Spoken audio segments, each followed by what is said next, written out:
Friends మొత్తం ఇవి 3 parts ఉంటాయి. ఇది పార్ట్ 1. ఇందులో నేను కదా ఎలిస్ బ్లూ యాప్ని ఎట్లా డౌన్లోడ్ చేయాలి, ఫండ్ ఎట్లా యాడ్ చేయాలి అండ్ వాచ్ లిస్ట్లో స్ట్రైక్స్ని ఎట్లా యాడ్ చేయాలి కొన్ని ఇంపార్టెంట్ టాపిక్స్ చెప్తా, జాగ్రత్తగా వినండి. ఇప్పుడు ఇది నేను ప్లే స్టోర్ ఓపెన్ చేసిన స్క్రీన్ మీద మీకు ఏదైతే కనబడుతుందో ఇక్కడ స్క్రీన్ మీద వెళ్ళి ఇక్కడ ఎలిస్ బ్లూ అండ్ మోబీ 2.0 అని ఇట్లా టైప్ చేయండి. టైప్ చేసిన తర్వాత ఇక్కడ వస్తుంది, దాన్ని ఇట్లా క్లిక్ కొట్టి ఇక్కడ ఆల్రెడీ నా దాంట్లో యాప్ ఉంది కాబట్టి మాకు ఇక్కడ ఓపెన్ అని వస్తుంది. ఎవరికైతే లేదో ఇక్కడ డౌన్లోడ్ అని వస్తుంది. డౌన్లోడ్ కొట్టిన తర్వాత అది షార్ట్ కట్ తయారవుతుంది అన్నట్టు. ఇక్కడ చూడండి ఇట్లా యాంట్ అని కనబడుతుంది కదా, ఇది యాప్ అన్నట్టు. సో ఇక్కడ ఇప్పుడు మీరు ఏం చేయాలంటే దీని మీద మీరు క్లిక్ కొట్టాలన్నట్టు. దీని మీద ఇట్లా క్లిక్ కొట్టిన తర్వాత యాప్ ఓపెన్ అయింది. ఇక్కడ మీకు వాచ్ లిస్ట్ కనబడుతుంది చూడండి, ఆర్డర్ బుక్ కనబడుతుంది, అలాగే డాష్ బోర్డ్ కనబడుతుంది, ఇక్కడ డాష్ బోర్డ్ ఉంది, పోర్ట్ఫోలియో ఉంది, ఒక మీ ఐడి కూడా కనబడుతుంది. ఓకేనా? సో ఇట్లా ఇప్పుడు మనం ఏదైనా స్క్రిప్ట్ని యాడ్ చేయాలంటే ఇక్కడ సర్చ్ బాక్స్ కనబడుతుంది. ఇక్కడ సర్చ్ బాక్స్లో క్లిక్ కొట్టి లెట్స్ అనుకోండి మీకు ఇక 45,400 47,000 కదా, ఇప్పుడు మార్కెట్ ఎక్కడ ఉంది 47,958 కాడ ఉంది ఫ్యూచర్. లెట్స్ అనుకోండి 48,000 సిఈ. ఇట్లా మీరు 48,000 కొట్టారు అనుకోండి, ఇక్కడ మెనీ స్ట్రైక్స్ వస్తాయి. డైరెక్ట్గా మీరు ఏం చేయాలి 48,000 సిఈ అని టైప్ చేయండి. టైప్ చేసిన తర్వాత ఏదైతే ఎక్స్పైరీ ముందు ఉందో అది టాప్లో వస్తుంది. ఇక్కడ చూడండి ఇప్పుడు 13th ఎక్స్పైరీ నడుస్తుంది కాబట్టి ఇది టాప్లో వచ్చింది.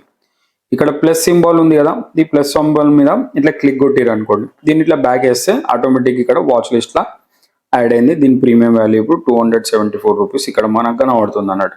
అలాగే అదేవిధంగా మీరు ఇప్పుడు ఏదైనా పుట్టు యాడ్ చేసి ఉంది అనుకోండి 48,200 పిఈ.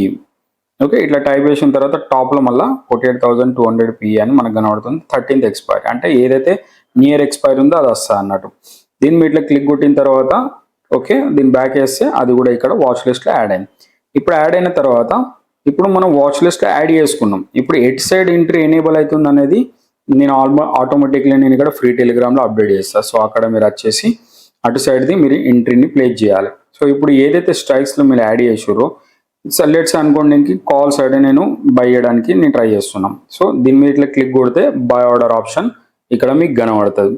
బై ఆర్డర్ ఆప్షన్ మీకు కనబడుతుందిగా, బై ఆర్డర్ దాని మీద క్లిక్ కొట్టగానే ఇక్కడ బై డిఫాల్ట్ మార్కెట్ ఆర్డర్ ఉంటుంది అన్నట్టు. దాన్ని కదా మనం లిమిట్లోకి తీసుకెళ్ళాలి. లిమిట్ అని అంటే మీరు ఏ ప్రైజ్లో కొనాలనుకుంటారో ఆ ప్రైజ్ ఇక్కడ టైప్ చేసి దాని తర్వాత ఇక్కడ బై ఆర్డర్ ఇట్లా ప్లేస్ చేసిరు అనుకోండి, అది ఆర్డర్ ప్లేస్ అయిపోతుంది. కానీ ఒక విషయం గుర్తుపెట్టుకోవాల్సింది ఏంటిదంటే ఇక్కడ మీకు ఎంఐఎస్ అని కనబడుతుంది, ఎన్ఆర్ఎంఎల్ అని కనబడుతుంది. ఎంఐఎస్ అంటే ఇది కదా ఇంటర్డే ట్రేడ్ చేస్తే ఎంఐఎస్ అని సెలెక్ట్ చేసుకోవాలి. ఎన్ఆర్ఎంఎల్ అంటే నార్మల్ ట్రేడ్. ఇది ఏంటిదని అంటే ఇది మీరు ఓవర్ నైట్ పొజిషన్ కూడా మీరు దీన్ని క్యారీ చేసుకోవచ్చు అన్నట్టు. ఇది మీరు గుర్తుపెట్టుకోండి. ఓకేనా? సో నార్మల్లీ మనం ఎప్పుడైనా కానీ ఈ ఆర్డర్లోనే మనం ఆర్డర్ ప్లేస్ చేయాలి, నాట్ ఎంఐఎస్. ఓకేనా? ఇది గుర్తుపెట్టుకోండి. తర్వాత ఇక్కడ బ్రాకెట్ ఆర్డర్ కనబడుతుంది, మీకు కవర్ ఆర్డర్ కనబడుతుంది. ప్రస్తుతం అయితే ఇప్పుడు ఎన్ఎస్సి ఇవన్నీ అలో చేస్తలేదు, ఇప్పుడు ఓన్లీ రెగ్యులర్ ఆర్డరే ఉంది. So by default regular select అయింది కదా, రెగ్యులరే ఉండనియండి. ఓన్లీ మీరు బై క్లిక్ చేసినప్పుడు మార్కెట్ ఆర్డర్ సెలెక్ట్ అవుతుంది, దాన్ని మీరు ఇక్కడ లిమిట్ ఆర్డర్ పెట్టుకోవాలి. కొన్నిసార్లు ప్రైస్ బగ్గా స్పీడ్గా వెళ్తే మీరు మార్కెట్ ఆర్డర్ కూడా కొట్టచ్చు. కానీ కాకపోతే వాళ్ళు ఏమవుతాయి అంటే స్పైక్ కొట్టే ప్రైజ్లు కదా, అక్కడ మనకు టాప్లో బై అయ్యే ఛాన్సెస్ ఉంటుంది. కొంచెం చూసుకొని బై చేయడానికి ట్రై చేయండి. ఒకసారి మీరు బై ఆర్డర్ ప్లేస్ చేసిన తర్వాత ఇక్కడ ఏమవుతుంది, ఇక్కడ ఆర్డర్ అని కనబడుతుందిగా, ఈ ఆర్డర్ మీద వెళ్ళారు అనుకోండి, ఆ ఆర్డర్ కదా మీకు ఇక్కడ ఎగ్జిక్యూషన్లో పెండింగ్ అని కనబడుతుంది. ఆ ప్రైస్ మీకు రాకపోతే అదే ఎగ్జిక్యూటెడ్ అయింది అనుకోండి, ఇది ఇక్కడ కదా ఎగ్జిక్యూటెడ్ అయింది ఆర్డర్ అని ఇక్కడ చూపెడుతుంది మీకు. ఈ రోజు మార్కెట్ క్లోజ్ ఉంది కాబట్టి ఇక్కడ రిజెక్టెడ్ కనబడుతుంది. ఓకేనా? సో ఇది పద్ధతి అన్నట్టు ఆర్డర్ని ఎట్లా ప్లేస్ చేయాలి. ఇప్పుడు నెక్స్ట్ వీడియోలో నేను స్టాప్ లాస్ ఎట్లా ప్లేస్ చేయాలి, స్టాప్ లాస్ని ట్రైల్ ఎట్లా వేయాలి అండ్ ప్రాఫిట్ ఎట్లా బుకింగ్ చేయాలి అది లైవ్ మార్కెట్లో నేను ఒక వీడియో చేస్తాను. అండ్ ఎండ్లో నేను ఒక విషయం చెప్తే ఇక్కడ గుర్తుపెట్టుకోండి, ఇక్కడ టాప్లో యారో మార్క్ కనబడుతుంది, దీన్ని ఇట్లా క్లిక్ కొట్టిరు అనుకోండి, మార్జిన్ అవైలబిలిటీ ఫండ్స్ అని ఇక్కడ మీకు కనబడుతుంది. రైట్? దీని మీద ఇప్పుడు లెట్స్ మీరు కొత్తగా యాప్ డౌన్లోడ్ చేసారు కాబట్టి ఇక్కడ మీకు 0 కనబడుతుంది. సో దీని మీద మీరు ఇట్లా ఓకే అని క్లిక్ కొట్టారు అనుకోండి, ఇక్కడ 2 ఆప్షన్స్ ఉన్నాయి, డిపాజిట్ ప్లస్ ఇక్కడ విత్డ్రాల్ ఆప్షన్ కనబడుతుంది మీకు. రైట్? సో ఇప్పుడు మీకు డిపాజిట్ చేసింది కాబట్టి ఇట్లా డిపాజిట్ మీద ఇట్లా క్లిక్ కొట్టారు అనుకోండి కదా, ఇక్కడ మీరు ఎంత డిపాజిట్ చేయాలనుకుంటారో ఆ ఫండ్ ఇక్కడ టైప్ చేయండి. టైప్ చేసిన తర్వాత ఇక్కడ 3 ఆప్షన్లు కనబడుతున్నాయి, UPI free, third party UPI, net banking. మీరు నెట్ బ్యాంకింగ్ యూజ్ చేసుకుంటే నెట్ బ్యాంకింగ్ యూజ్ చేసుకోండి. ఇక్కడ ఫ్రీ అని ఏదైతే కనబడుతుందో ఇదే సెలెక్ట్ చేయండి.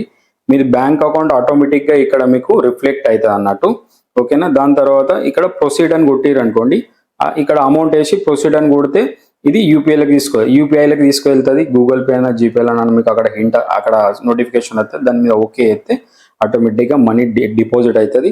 దాదాపు మీకు కదా ఒక గంటన్నరలో ఇలా ఇమీడియట్లీ రిఫ్లెక్ట్ అవుతుంది. అప్పుడు మీరు ఇక్కడ ఈజీగా ఆప్షన్స్ని బై పుట్ ఆప్షన్ కాల్ ఆప్షన్ని మనం బై చేసుకోవచ్చు. సో ఇక్కడ మీరు సర్చ్ బాక్స్లో ఇట్లా చేయండి.